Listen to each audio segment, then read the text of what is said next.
ఇక 3 రోజుల్లో ఆయన స్వదేశానికి రావాలి, తదుపరి ఉత్తర్వులు వచ్చే వరకు అరెస్టు చేయొద్దు. సుప్రీంకోర్టు కీలక ఆదేశాలు. ప్రభాకర్ రావుకు ఊరట కాదు, ఇప్పుడు వస్తూ ఉండు.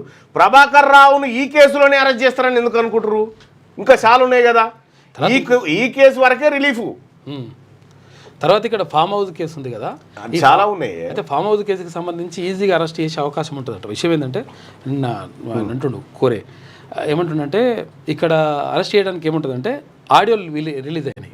ఆ ఆడియోలు ఎక్కడి ఆడియోలు ఏంటి అంటే ఫోన్ ట్యాపింగ్ చేసినాయి. ఫోన్ ట్యాపింగ్ విషయం ఏంటంటే ఒక ఏది మన టెలిగ్రాఫ్ యాక్ట్ ఏం చెప్తుందంటే ఉగ్రవాదులై దేశ రక్షణ వ్యవహారాల ఫోన్లు తప్ప ఇంకొకరి ట్యాప్ చేయదు. ఆ విషయం ఒకరి ఫోను అనుమతి లేకుండా ఇంకొకరు రికార్డ్ చేయకూడదు. ఇటువంటి ఉన్నాయి. మరి చాలా మంది రికార్డ్ చేసి పెడతా ఉంటారు కానీ అవి ఆ నిబంధనలు ఉన్నాయి.